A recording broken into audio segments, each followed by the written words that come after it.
I'm back, and here's my latest purchase. This was very unexpected. I happened to be there at the right time.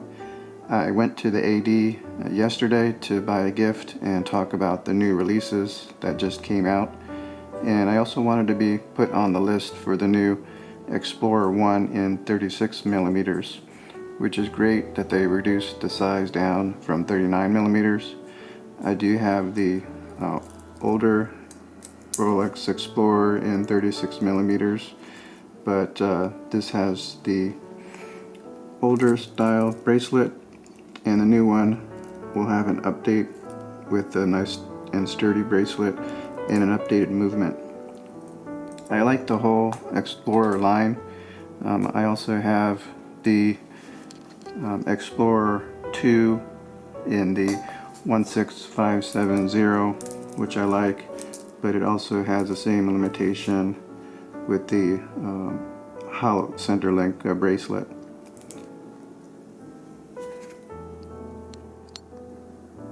So hopefully I'll be getting the new Explorer 1 36 millimeters soon, but in the meantime they brought this piece out from the back and offered it to me. It had just arrived and it was still in its styrofoam coffin with the stickers on, and this looks amazing in person. I think it even looks better than photos. They hadn't called anyone to pick it up yet. I wasn't really expecting to buy this, but after seeing it in person I couldn't pass it up. It really looks stunning with the white dial and hour markers and the orange hand. This isn't the newest updated version for 2021. That one was released on April 7th, and this is still the previous version, but it is brand new and it had just arrived at the AD. I found it interesting that they kept shipping the older version right up to the day of the new releases and didn't taper off production beforehand. My AD isn't expecting to get the new releases in the store for a few more months from now. The updated version has a new movement, but it looks almost exactly the same externally. So this video is just an initial impression of the Explorer 2 and polar dial, the reference number 216570. I'll go over my purchase history in another video and how I was able to be offered this piece at retail. Retail is $85.50 plus sales tax. The gray market prices are higher, but I don't care about that much because I don't plan on selling it. It's the standard green box, and it has the usual hang tags.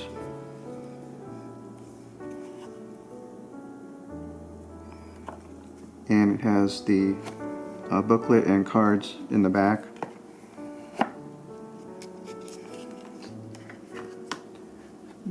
This is the new style card.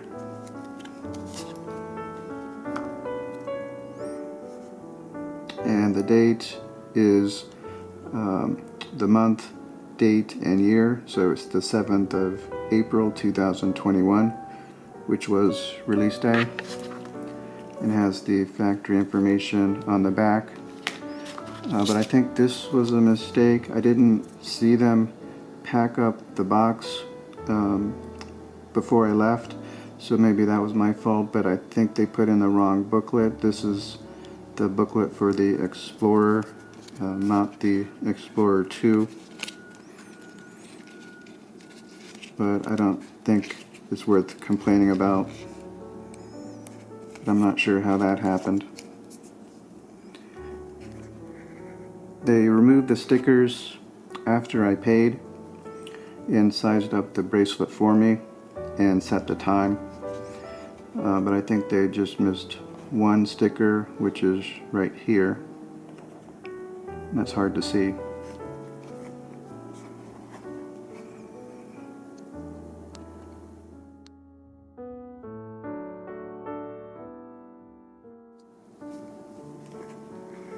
The case diameter is 42 millimeters with a 21 millimeter wide bracelet. It has the screw down crown, which is a twin lock, and it has the date window at 3 o'clock and a fixed steel bezel with a radial brush pattern. Inside is the 3187 movement, and it has a 48-hour power reserve. The case design has that flat slab appearance similar to the GMT, and it doesn't curve down at the end of the lugs like the Daytona or the Yachtmaster, so it gives it a larger presence on the wrist, and the lug-to-lug distance is also substantial. The case is brushed on top and polished on the sides. It's also polished at the base of the bezel, which gives it an extra shine.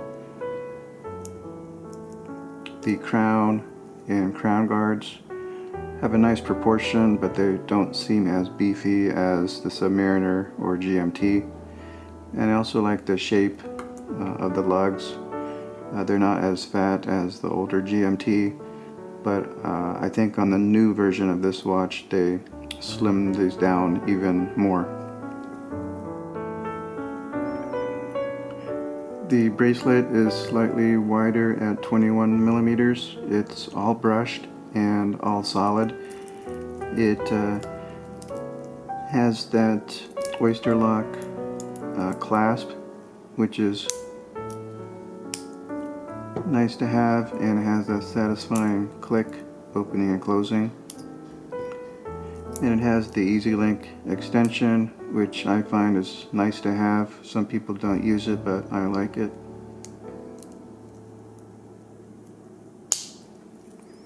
The all brushed appearance gives it a stealthier look and not as shiny. It has less bling than the Milgauss that I'm wearing now. So this is more of a sports watch.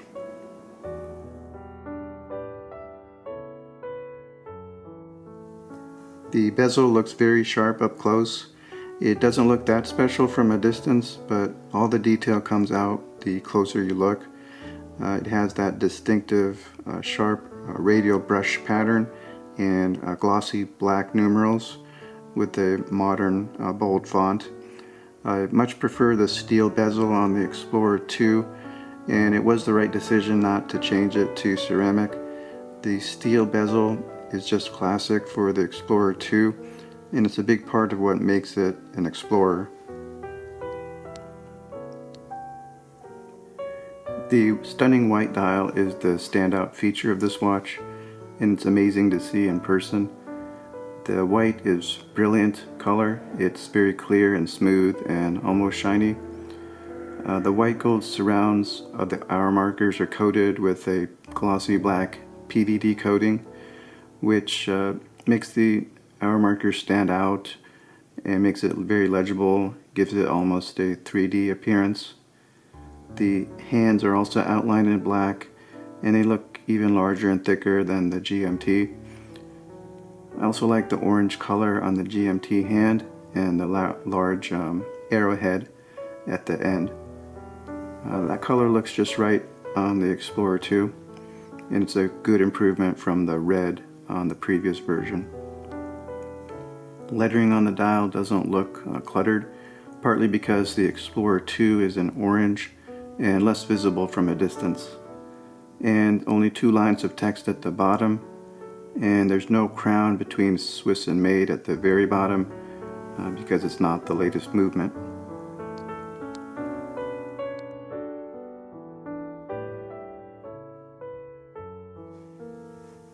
Comparing this to the 16570, almost everything's an improvement.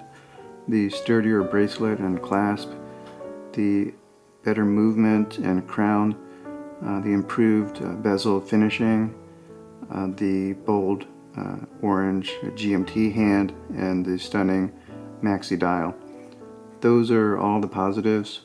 The only negative, or the big negative, is the case size. I would have much preferred this to go down to a 40 millimeter size, like the 16570, so that would fit better on my smaller wrist. But 42 millimeters is a pretty substantial size for smaller wrists. It's almost getting into the territory of the SD43.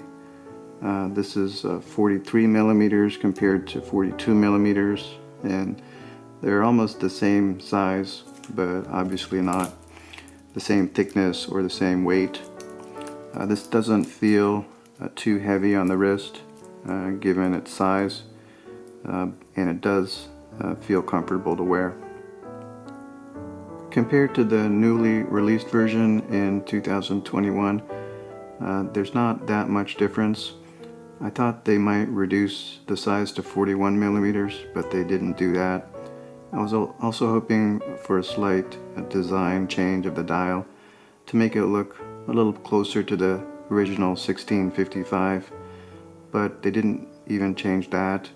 They did say they refinished the lugs to make it look a little slimmer and more modern, but it's hard to see unless you see it side to side.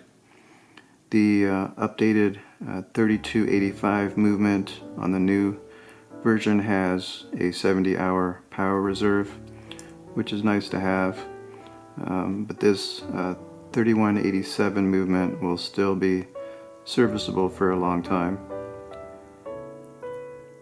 So it looks like the design of this will remain the same for a few more years at least, and so far I'm really glad to have this.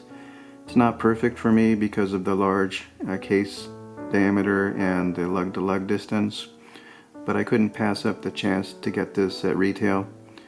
These are already so difficult to find at the AD, and I think it will only get worse. It also helps me build my purchase history, so I have a better chance of getting my next request. And I do plan on wearing this regularly, and no plans to sell this. Going forward, I did ask for the Explorer 1 in 36 millimeters, which I hope shouldn't be too hard to get, but you never know. I didn't think last year's Oyster Perpetuals would be so popular, but even they're very hard to find. I'm not that interested in a Submariner because I already have the SD43, and the colors on the Kermit don't appeal to me that much. I would always love to have a steel Daytona, but that's just out of reach and not even worth asking for. Even a steel GMT is probably still unobtainable, but I did ask for a white gold Pepsi GMT on the Oyster bracelet, so I think that might be a little bit more obtainable with my purchase history. So next I'll show some shots on the wrist and a couple outdoor shots, and then come back for a wrap-up.